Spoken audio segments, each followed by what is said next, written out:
Everybody get enough to eat? Herkes karnını doyuruyor. We get caffeine? Cafe. Coffee is better, man. Good, good.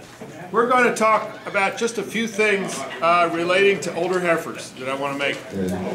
Daha ileri yaşlardaki düvelerle ilgili bir iki noktaya değinmek istiyorum şimdi.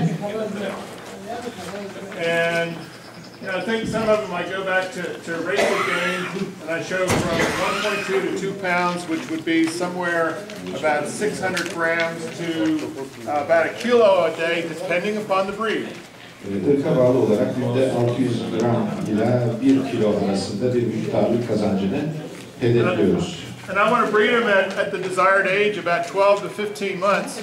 Ve 12-15 ay gibi istediğimiz bir yaşta, yani hedeflediğimiz bir yaşta da bunları doğumlamak istiyoruz. I want to disagree a little bit with Dr. Castle and some of his data that he discriminated against my jerseys. Dr. Kassel'in sonunda söylediği bazı şeyleri ben size zorluk oluyor ama. Olmayacağım çünkü benim jerseylere karşı bir ayrımcılık yaptılar adeta. Because I own jerseys myself. Ben oraya geçirdiğim ama o zaman yamuk gelecek. And I bred the number 10 jersey in the country genetically. At one time she ranked number 10 in the U.S. Amerika'daki en üstün 10. jersey'yi ben üretmiştim genetik olarak. The key thing with jerseys is you must breed them early enough. Jerseylerde şu temel önem taşır, erken tohumlanması lazım. And I've bred mine as early as 10 months of age. Benimkini 10 aylıkken tohumlamıştım. If they were big enough, I would breed them. Eğer yeterli bir cüsseye gelmişlerse tohumlarım. He said, how big? Yeterli büyük derken ne kadar büyük diye soruldu. If my arm will fit there, they're big enough. Yani tam kolum uyuyorsa, giriyorsa yeterince büyümüş demektir. About 250 kilos. Yani 250 kilo. Yeah, about 250 kilos. And I've had jerseys that have calved at 19 months of age. 19 aylıkken düz ağlayan jerseylerim oldu. And made 8,000 kilos of milk. 8.000 kilo süt verdiler. And classified at 87 points. Ve 87 puan aldılar. So, the other thing, we really want to optimize our income over expenses for the lifetime of that animal. Ve tabii nihai olarak da hayvanın hayatının geneli boyunca yaptığımız kazanç karşısında yaptığımız harcamayı da optimize etmek isteriz. After about 6 months, we can get some very economical gains on dairy heifers. 6. aydan sonra ekonomik kazanımlar elde edilebilir düvelerinden. How many of you have seen growth charts for heifers? Düveler için büyüme grafiklerini gören var mı aranızda? Kaçınız gördü veya? Yes. Mike Hutchins, Illinois University. Efendim? Mike Hutchins diye bir profesörün yayınında görmüştüm ben. He has seen a publication by Mike Hutchins. Mike Hutchins. Yes, from Illinois. Yeah. Yes. Forget about growth charts. Bu büyüme eğrilerini boş verin. Because the growth depends upon the genetic abilities of your animal. Çünkü büyüme hayvanın genetik kabiliyetiyle bağlantılıdır. If you use Canadian bulls, big tall cows. Eğer Kanada boğaları kullanıyorsanız iri, yüksek inekleriniz olur. Some U.S. bulls will sire much shorter animals. Amerikan boğaları, bazıları çok daha kısa boylu hayvanlar verir. So I want to talk about the targeted growth system that came forth in our last issue of the nutrient requirements for dairy cattle. Hedeflenmiş büyüme sistemi. Bu süt ineklerinin besin ihtiyaçları konusunda yeni bir konsept. And bear with me a little bit as we talk about some of these concepts. Bu konseptlerle ilgili konuşurken lütfen sabırla dinleyin beni. I wanted to diverge just a little bit on my handouts. It's very difficult to read some of these. I will make some CDs tonight and burn my slides and provide these for you hopefully by Wednesday so that you can have CD yapacağım. Çarşambaya inşallah veririm size. I need to write a note for myself.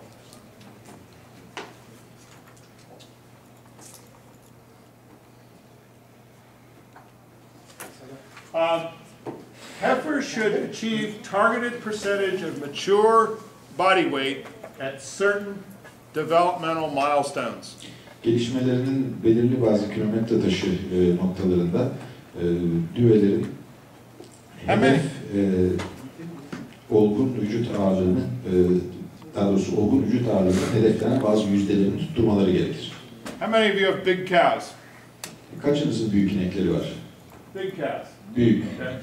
Okay. If you have big cows, you'll have bigger heifers. More moderate-sized animals will have smaller heifers. Yani büyük hayvanın düvesi de büyük olur, orta boyun düvesi de orta boy olur. Now the challenge is that the composition of gain, lean versus fat, is going to differ at the same body weight for heifers of a larger mature size than those of a smaller mature size. Yalnız şöyle bir mesele var ki büyük olgun yaştaki cüssesi büyük olan hayvanların vücut kompozisyonu, yani yağlı doku, yağsız doku kompozisyonu daha küçük olan hayvanlarınkinden farklı olacaktır. So if we look at this graph here, this is the percent protein in the gain. Over here is empty body weight, and this is shrunk body weight. What do you mean by shrunk? We get rid of the fill on the animal. Okay. Okay? Şimdi bu grafikte sağ eksende boş vücuttaki protein, sol eksende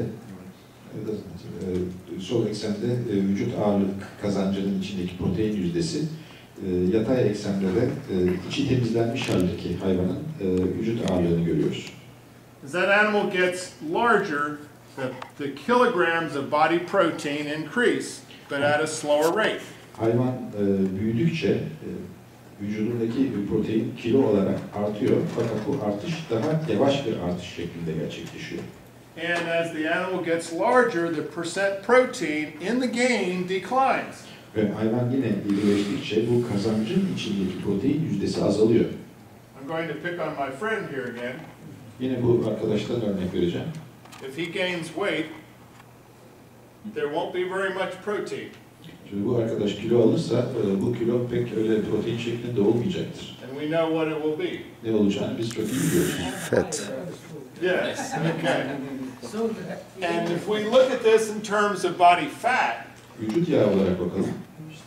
the percent fat in the gain and the empty body fat, Kazançtaki yağ yüzdesi, boş vücuttaki yağ. as the animal gets older, the composition of that gain is largely fat. Hayvanın yaşı ilerledikçe bu ağırlık kazancının kompozisyonu yağ tarafına doğru kaymaya başlar. So the problem that we run into, and bear with me a little bit, here's body weight, and this is composition of the animal. Şimdi şöyle bir problem var. Yine yatay eksende hayvanın vücut kompozisyonu, dikey eksende de vücut ağırlığını görüyoruz. And I have two lines here. This one is for an animal of 1,650 pounds of mature body weight. İki çizgimiz var burada. Bir tanesi olgun vücut ağırlığı 1650 pound olan bir hayvan. And this one of an animal at 1,350 pounds of mature body weight. Diğerinin vücut ağırlığı 1350 pound. So at a given weight, this animal is going to have a different body composition than this animal. Şimdi belirli bir vücut ağırlığına gelindiğinde bu hayvanlardan birinin vücut kompozisyonu diğerinkinden farklı olacaktır. Because at this given body weight, what we're going to find is the younger animal will fatten a lot more quickly than the older animal. Genç hayvan daha çabuk ağırlık kazanacak yaşlıya nispetle. And so now if we apply this concept to raising heifers at different mature body weight sizes, Bu konsepti düve büyütmesine uygularsak farklı yüzdelerinde olgun ağırlık olarak. we could start here with a typical Jersey animal that might weigh 900 pounds, 440 kilos. Tipik bir Jersey hayvanı örnek alalım. 900 pound'dan 450-440 kiloluk bir hayvan olsun. To a very large Holstein, it might be 700-750 kilos. Bir de 750 kiloluk iri bir Holstein'imiz olsun. At pregnancy, or right around first breeding, that animal should be at 55% of her mature weight.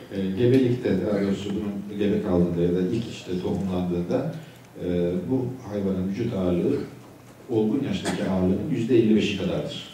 So what I would like her to be is about 495 pounds Yani 495 pound olarak düşünün. About 220 kilos at first breeding. Birinci doğumlarda.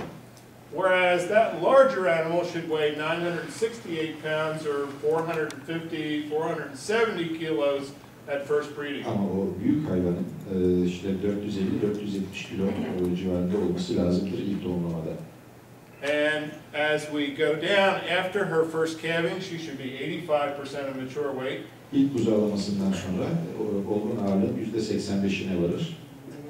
After her second calving, she should be at 92% of her mature weight. İkinci buzağlamadan sonra olgun ağırlığın %92'sine varır. And of course, after her third calving, she's almost at mature weight. Üçüncü buzağlamadan sonra da artık neredeyse olgun ağırlığına ulaşmış demektir. So what it says is that those growth curves depend upon the mature weight of animals within your herd. Neticede bu bize şu mesajı veriyor. Bu büyüme eğrileri aslında hayvanın olgun ağırlığına bağlıdır. And you need to size or translate your growth goals into what the mature weight is of animals within your herd. Onun için büyüme hedeflerinizi sürünüzdeki hayvanların olgun ağırlığını esas alarak belirlemelisiniz. So what impact then do gains or earlier calving have on milk production? This is some data from Mike Van Ağır Amber. kazancının ve erken süt üretim üzerindeki etkilerini de görelim. We can see different ages at first calving. İlk buzağlamanın farklı yaşları var burada. Do you realize we have limited number of animals, about 19 here in this group and 19 in the older group and 27 in that middle group. Yani sınırlı sayıda hayvan üzerinde araştırma yapılmış, 19, 27 ve 19 olarak. And of course that prepubertal gain is going to be higher for these younger animals. Cinsel olgunluk öncesi vücut ağırlık kazancı daha yüksek oluyor genç hayvanlarda. We had about 4 months difference in average age at first calving. İlk buzağlama yaşında da, how much difference you said? About 4 months. 4 aylık, 4 months. 4 aylık bir fark var ilk buzağlama yaşında bu hayvanlar arasında. These were a little bit smaller at first calving. Birinci buzağlamada nispeten küçük şeyler, küçük genç olanlar, yani erken buzağlayanlar. But statistically, the milk production was not different. Ama istatistiki olarak bakıldığında süt üretimleri farklı çıkmıyor. Now, I think we all have to agree, this data came from a university dairy farm. Tabii şunu da hatırda tutalım, bu bir üniversiteye ait araştırma çiftliğinden verilen bir. Under very good environmental conditions. Mükemmel çevre şartlarında çalışıyorlar. When you inseminate the cow, you say 10 months and the results, suppose 12 months in the routine. And then a similar cow exactly, heifer, Right. at 14. The size, the stature will differ. The cow that you inseminated earlier will be smaller if they are exactly the same heifer, exactly the same. Yeah, the problems we run into is what differences in growth are due to... Can we repeat the question, please? I couldn't get Repeat that. the question. If two heifers, similar heifers, one was inseminated when she was 12 months and one was inseminated when she was 14 months. Right. Will this differ in the size when she is mature? Şimdi aynı cüssede iki düve, aynı cüssede iki düve, bunlardan birisi 12 aylıkken doğumlanır, diğeri 14 aylıkken tohumlanırsa bunların olgun yaştaki ağırlıkları farklılık arz eder mi diye sorulmuş. The problem you have is the differences in growth, are they due to environment or are they due to genetics? Bu büyümedeki farklılıklar çevreye mi bağlı yoksa genetiğe mi bağlı, o bir mesele. The same feed. Same feed, right? But still, Aynı yemi yiyorlar. that one heifer may be the one who got pneumonia as a calf. Ama So, bahsettiğimiz she will always lag behind. bir tanesi mesela buzağı zamanında pnömoni geçirmiş No, olabilir, o zaman exactly hep the same geride heifer. kalacak. Okay. Suppose the same heifer Okay. inseminated when she's 12 months, and the same heifer inseminated when she's 14 months. When she reaches mature weight, Should be the same. should be the same. Should be the same. Yani farazi olarak sordu. Aynı düveyi 12 aylıkken tohumlarsak ya da 14 aylıkken tohumlarsak Right. olgun ağırlığı fark eder mi? Fark etmemesi gerekir diye de cevap verildi. Now, which heifer will give you more milk over her lifetime?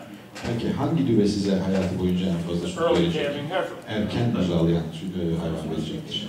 Now, there are certain things that happen up here in those animals. Şimdi bu hayvanların beyninde olan bir şeyler var. The younger animals are less, I think, less mentally mature.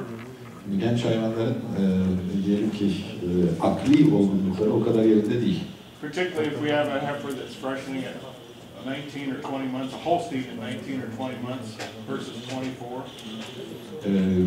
24 ay yerine 19 ayda işte buzağı veren bir Holstein düşünürsek. But the point here is, if we grow all of these heifers well, Şunu söylemeye çalışıyorum. Gayet iyi yetiştirirsek bu düvelerin hepsini. they have relatively mature. Well, these are different body weights at first calving. İlk buzalamada farklı vücut ağırlıkları var tabloda. But we have similar levels of milk production. Ama süt verimleri birbirine yakın çıkmış. And we should see similar mature body sizes on Ve this neticede animal. olgun cüsselerinin de birbirine yakın olmasını bekliyoruz. How do we implement then targeted growth on your farm? Peki bu hedeflenmiş büyüme sistemini çiftliğinizde siz nasıl uygulayacaksınız? Well, what are your genetics for growth? Büyümeye dönük genetiğiniz nedir? Do you have big cows or do you have small cows? Hayvanlarınız büyük hisseli, küçük hisseli mi? Öncelikle bunu bilmeniz lazım. You may have to change. Do any of you have mixed breeds within your herd? Sürüsü içinde farklı ırklar besleyen var mı aranızda? Or all Holstein? Yoksa hepsi Holstein. Makes it simpler. It makes it simpler. Hepsi Holstein olunca işler daha basitleşiyor. But if you ever get smart and get some jerseys, Ama okay, akıllı davranır da biraz jersey de alırsanız you need to house the smaller, younger jerseys with older Holsteins. küçük boydaki genç jerseyleri daha ileri yaştaki Holstein'larla beraber barındırmanız gerekiyor. Because a 500-pound jersey is more mature than a 500-pound Holstein. Çünkü 500 poundluk bir jersey, 500 poundluk bir Holstein'dan daha olgundur. She will fatten if fed that same diet as that 500-pound or 500 kilo Holstein. Ve aynı yemle beslenirse yağ bağlama riski artar. Okay, we're going to shift gears here a little bit and talk about practical management of heifer nutrition. Şimdi biraz vites değiştirelim ve düve beslemesinden bahsedelim. We can start with the computer. Bilgisayarla başlayabiliriz. Do we have any nutritionists here? Beslemeci var mı aranızda? No nutritionists? Hepimiz beslemeci sayılıyoruz. Okay. They are all nutritionists. Good. So we start with the computer, right? O zaman bilgisayarla başlayalım. But then you must adjust it based upon how those animals are growing. Ama bu ayarlamayı hayvanlar nasıl büyüyor ona göre yapmamız lazım. I've worked with dairies where I give them a ration for heifers. Düve rasyonuyla beslediğim süt inekleri oldu. And I go back 6 months later and look at the heifers.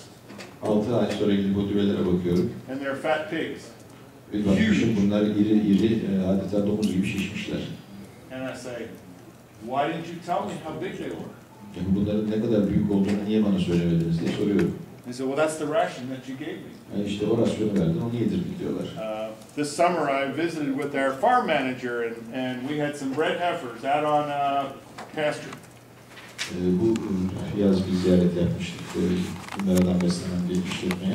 The pasture growth looked like it was very short. Not very much growth on the pasture. Ve otlarda pek fazla bir büyüme yoktu. And the manager wanted to increase the grain fed to the heifers. Onun için düvelere verilen tahılı arttırmak istedi çiftlik yöneticisi. And I said, no, these heifers are too fat. Hayır verme dedim, çok şişman bunlar dedim. He said, but there's no pasture. Ama o merada ot yok dedi adam. I said, I don't care, they're still too fat. Dedim fark etmez çünkü hayvanlar şişman So görünüyor. we really must adjust them based upon the body condition of that Yani animal. bu ayarlamayı hayvanın vücut kondisyonuna göre yapmak zorundayız. This is a good example. These heifers are from a heifer raiser in Wisconsin, about 50 kilometers north of Madison, Wisconsin. Madison'ın aşağı yukarı 50 kilometre kuzeyinde Wisconsin'da bir düve büyütme işletmesi. This is July. Temmuz ayında çekilmesi. This is called cow cooling. Bunlar hayvan serinletme diyoruz buna. Serinliyor hayvanlar. Because those heifers are kept cool laying in the mud. Çünkü bu çamurda yatınca serinliyorlar. In January, at this same farm, Aynı çiftliğe ocakta gidersek, These heifers are cold stressed. Hayvanlar bu sefer soğuk stresinde olacaklar. That same environment, we cannot feed those heifers enough to keep them growing. Ve o ortamda bu hayvanları büyütecek kadar beslemek mümkün değil. Now, you've probably heard a lot about some dietary strategies for feeding heifers, and we have two choices. Düve beslemesinde bazı diyet stratejileri var. İki tane stratejimiz var. We can limit feed heifers, Düveleri limitli beslemeye tabi tutabiliriz. or feed them for ad libitum consumption. Ya da adli bütün besleyebiliriz. On the limit-fed heifers, typically we limit intake to anywhere from 1.25 to 2% of their body weight. Eğer limitli besleme, kısıtlı besleme yapılıyorsa vücut ağırlığının %1.25 ila %2'si arasında bir miktarda limit konur. So we feed more grain, Daha fazla tahıl veririz, less forage, kaba yemi azaltırız and it's fed so that it's consumed in a relatively short period of time. ve kısa süre içinde tüketilecek şekilde verilir. Now, as compared to ad libitum, where we use more low energy, high fiber feeds, Adli bütün beslemede ise düşük enerjili, yüksek selülozlu yem kullanılır. and we formulate these diets so that they can eat all they want and they won't get too fat.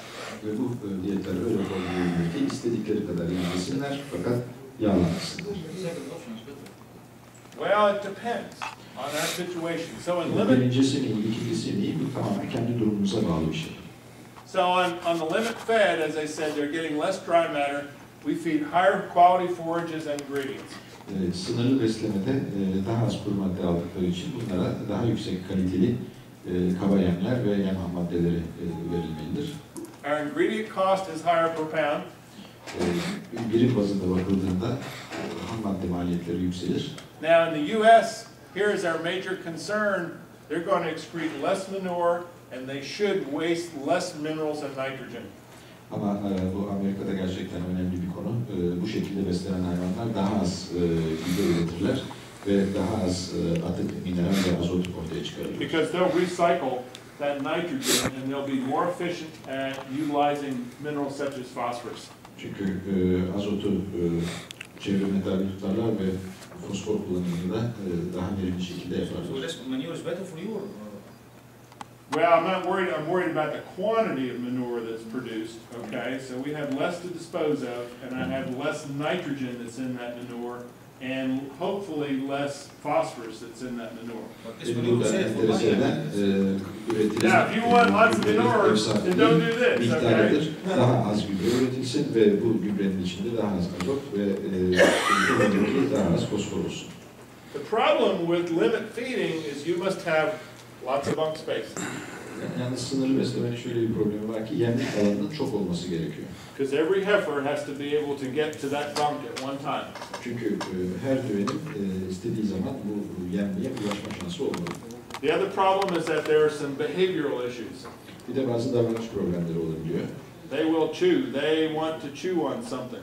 Bunlar illa bir şey çiğnemek isterler. And if the feed's gone, they'll chew on wood, they'll chew on pipes, they'll chew on each other.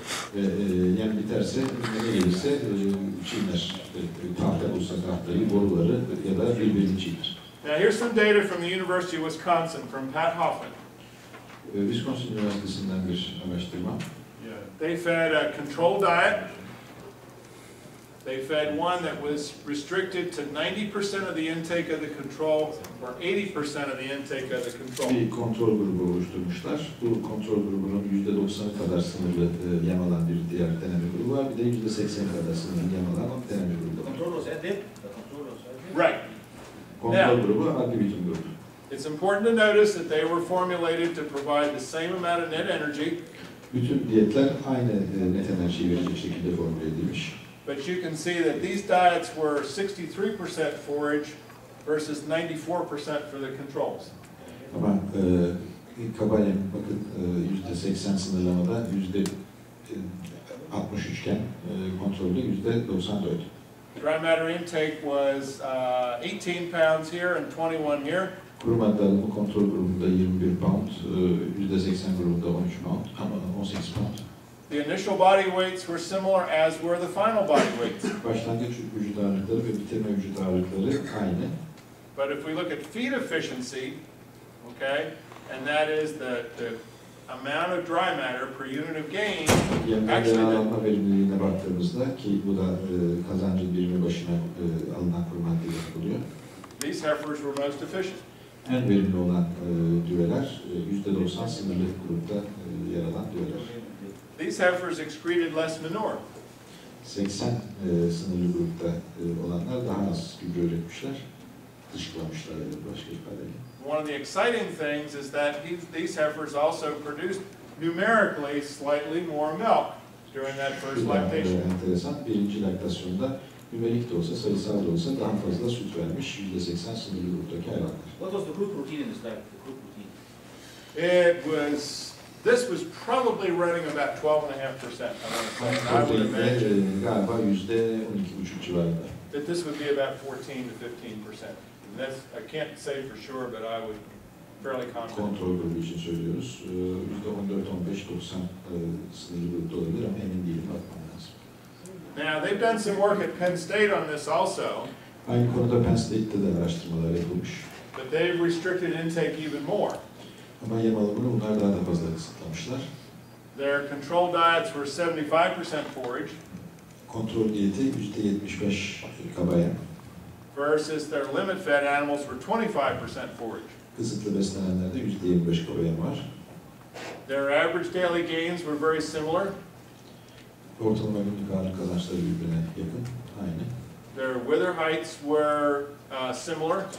Sarı yükseklikleri aynı.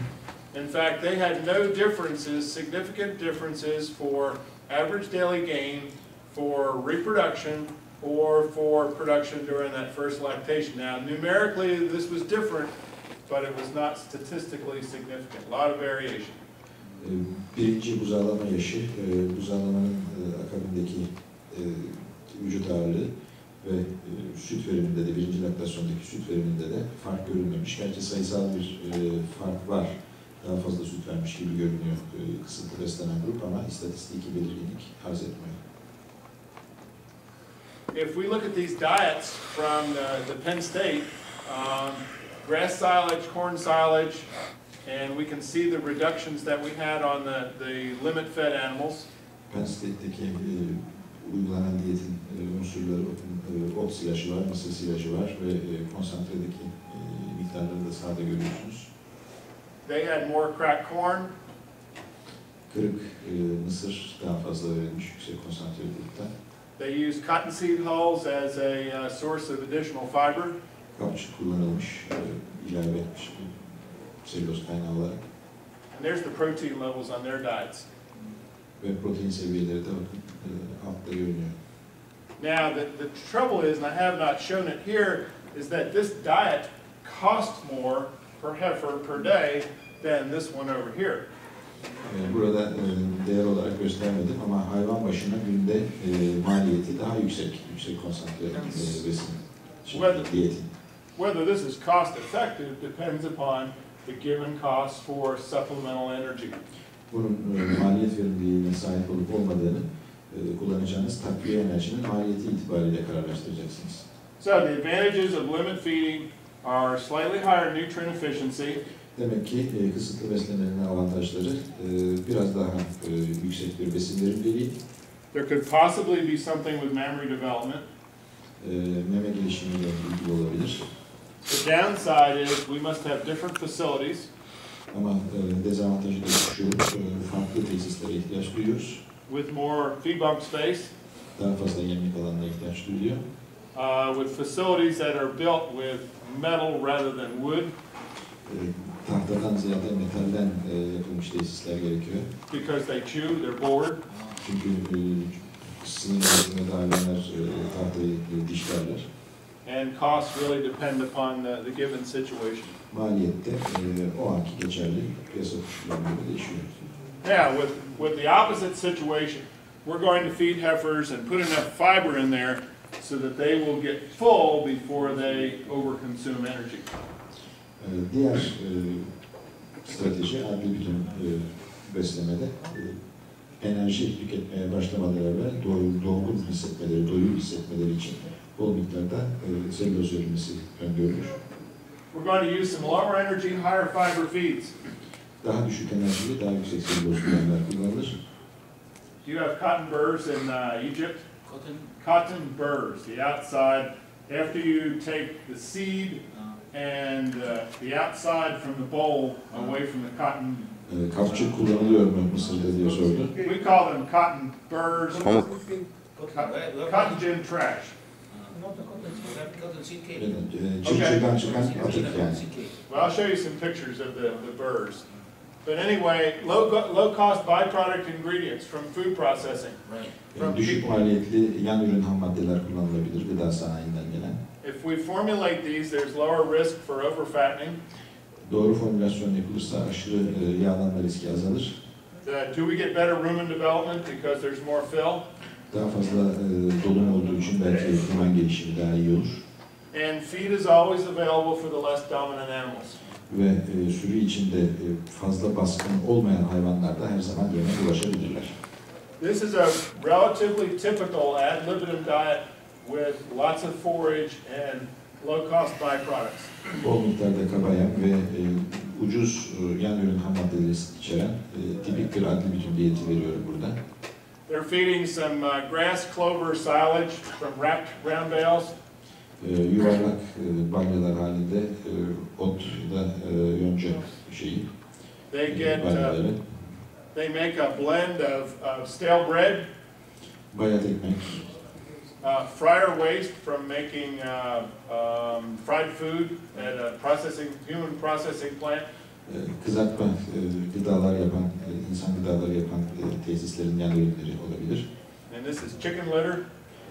Tavuk gübresi. It's a source of nitrogen. Bu da bir azot kaynağıdır. They have a grain mix made from distillers, corn, and ground barley. Diyeceğiz, mısır ve öğütülmüş arpadan oluşan da bir tahıl karışımı verilir. In fact, if they wanted to, they could probably remove that ground corn and make it even less expensive. İsterseniz bu öğütülmüş mısır bile devreden çıkartılıp daha da ucuzlatılması mümkün. And then they have a mineral mix with some added rumensin. Ve bir miktar rumensin ilavesiyle mineral karışımı verilir. And then they finish this off with some small grain silage or tropical corn silage. Tropical corn is very tall, very little ear on it at all. Bunu da küçük tahıl silajı ya da tropik mısır silajıyla tamamlarız. Tropik mısır silajı dediğimiz çok uzun boyda büyüyen, koçan kısmı küçük olan, baş kısmı küçük olan mısırlardır. And that's approximately what that total mixed ration looks like for those heifers. Bu hayvanlara verilecek olan TMR şöyle görünür.